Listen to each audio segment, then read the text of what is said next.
knew or had reason to know that she would be coming to your house making a delivery, and you allowed that happened. Don't look like shock. I'm embarrassed for you. All right, guys, let's break this down. The judge wastes no time setting the tone, and the defendant immediately reaches for technicalities. It's not his house, not his dogs. Maybe she needed better insurance, classic deflection. But one fact cuts through the noise. He placed the order. He summoned her there. From the jump, you can feel the judge testing whether this is denial or responsibility avoidance. Mr. Ehlers, can you hear me? Yes, sir.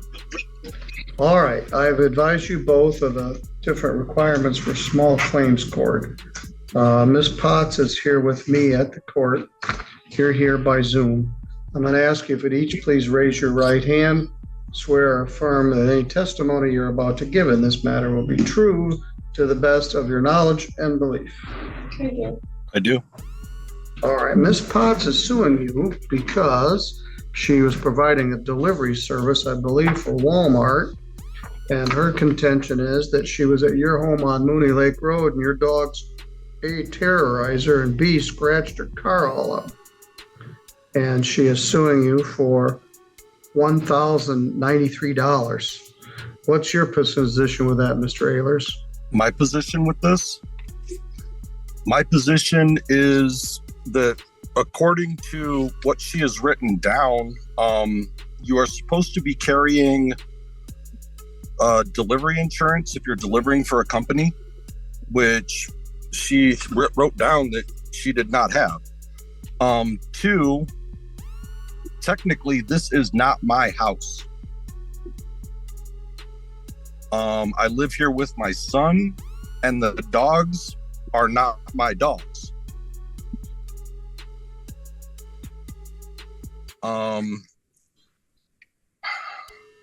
That's pretty much my position.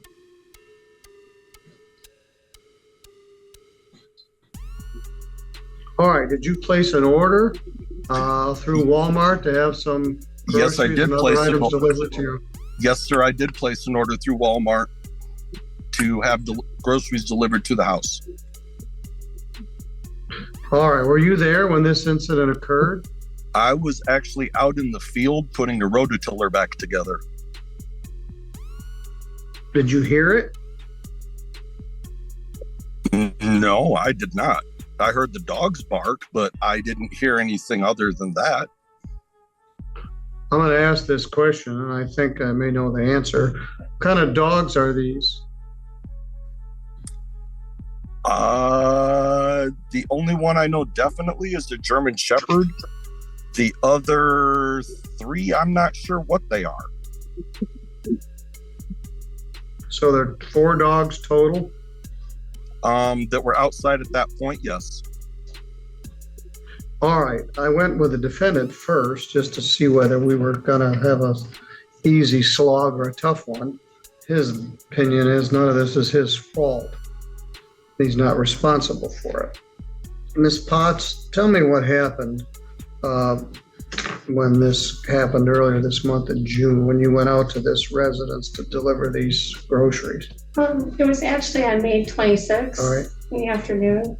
I received the shopping trip and delivery trip on my application for Walmart Spark Delivery. I accepted the job, and so that meant I go into the store and pick up the items that the client ordered.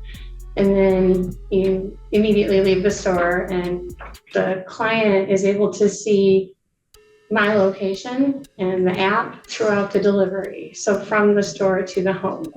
I send an update on my, when I leave the store, I can text the client within the app, and I sent a text just saying, I'm leaving the store now, I'm on my way with your delivery.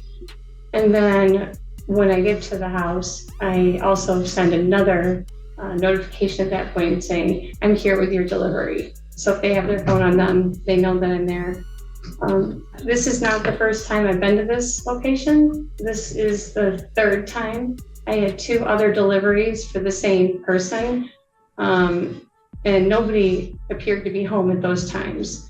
I just want to note this home is in the middle of the woods. It's a good 300 feet from the road. You drive through a trail and trees and whatnot. And personally, it was a little uncomfortable the first couple times I went there, but I noticed there was nothing strange there. So I did this third trip, and this time I show up, and as soon as I pull into near where the house is, it seemed like more than 4 dogs, but definitely a German Shepherd and maybe a pit bull mix, and they circled my car. The biggest dog, you can't see it in the video I have, but I have a video with me, the video of the front of my car, but you can hear the dogs barking. And the biggest dog went on my side of the car, which is like a smart car. So it's not very tall. It's like 5 feet tall. The dog was able to put his paws up onto the roof of my car and scratch down the glass of my car and continued to bark at me and scratch up my door. And the other dogs then came and were similarly running around my car. And I right away said, "Get off my car." And I even tried opening up the door a little to get the dog to get off the car. That just made him more mad. And this carried on for at least maybe a minute, maybe 60 seconds, long enough for me to say, I'm going to leave. Walmart has in their service agreement for us subcontractors that if we ever feel uncomfortable, we can just leave and take the items back to the store and then get paid for both trips. And so I was about to do that.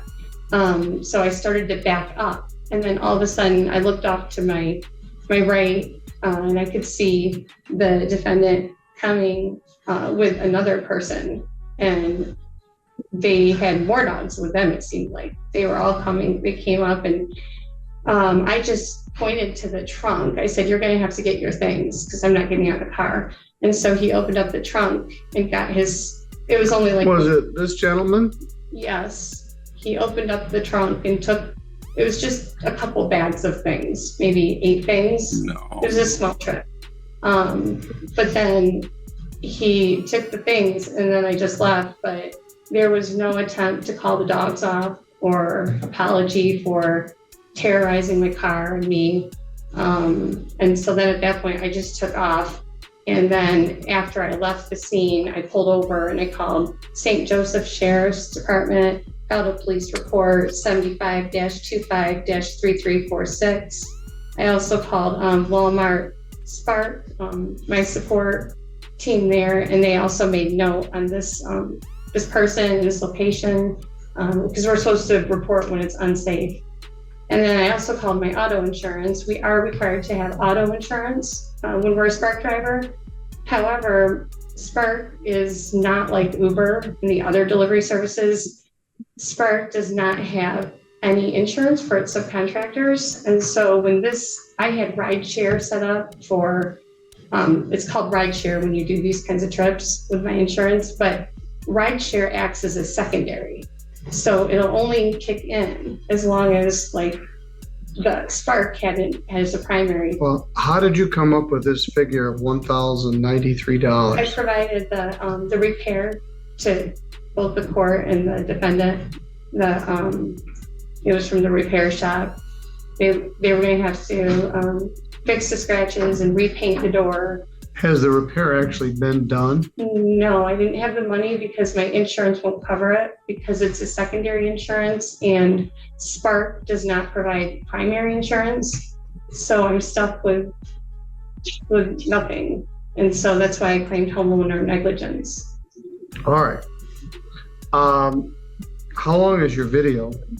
It's like 50 seconds. All right, let's take a look. I don't know that he'll be able to see it, but I would like to be able to see it.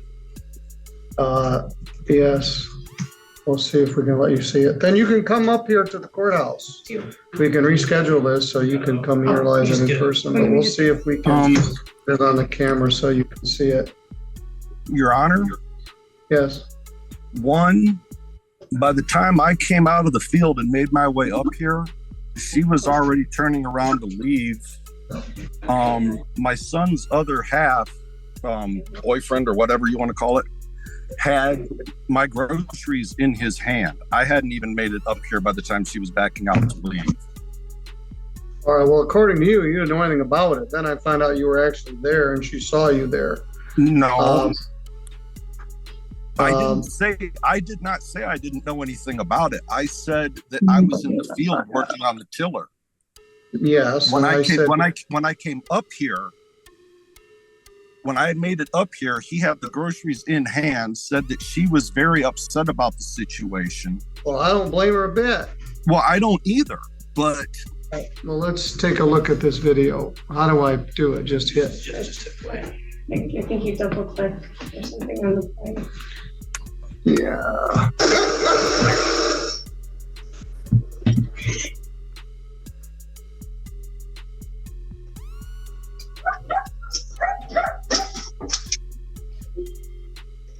Hey, look off my car. I understand that.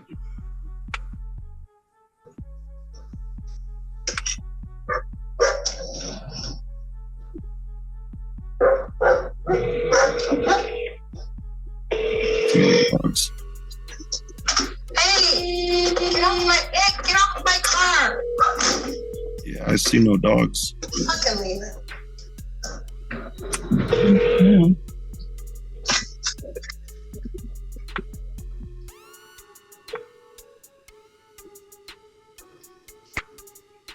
That's enough. You can see. Yeah. All right. Heaven forbid if well, probably no one would get out of their car. If a census taker or a UPS driver or someone that had lawful business at your house was there, that would be frightening. All right. You owe her the money. You invited her to your home. You made an order. You brought her to your home. If you think your son's dogs did it, sue him or his insurance carrier.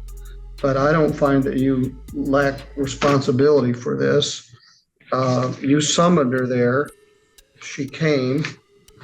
You did not have the property in a safe and secure, because heaven forbid if she'd gotten out of the car, we'd have something other than this. I find you owe her $1,093, which is cheap, really, for as much as it costs to repair a car. $66.25. That's due within 30 days. Even though they're not my dogs. Yes, you invited her there. It's your residence. And you allowed that circumstance to take place. You knew or had reason to know that she would be coming to your house making a delivery, and you allowed that happened. Don't look like shock. I'm embarrassed for you. Yeah, you owe her $1,159.25. You have 30 days to pay it, or she can subpoena you with a discovery subpoena and garnish your wages or otherwise seize property to pay this. You may want to turn it into your homeowner's insurance, but you owe the money. You invited her there. Your animals or the animals there, your residents caused this damage. All right. Good luck, sir, and have a good rest of the day. Thank you. All right. Ms. Potts, if you go out, we'll give you a copy of that. Is he just supposed to be on the woodchucker? He is. I would hold my breath, but he might. If he doesn't, then you come back here and ask what's called a discovery subpoena, and that compels him to come to court. Of course, The ruling is swift and unapologetic. You invite someone onto your property, you're responsible for what happens there. Ownership technicalities don't erase negligence. The judge even calls out the defendant's shock, clearly unimpressed. Then comes the real warning: pay in 30 days or face wage garnishment. Accountability lands hard and the courtroom moves on. Make sure to like the video, subscribe to the channel, and we'll see you in the next one.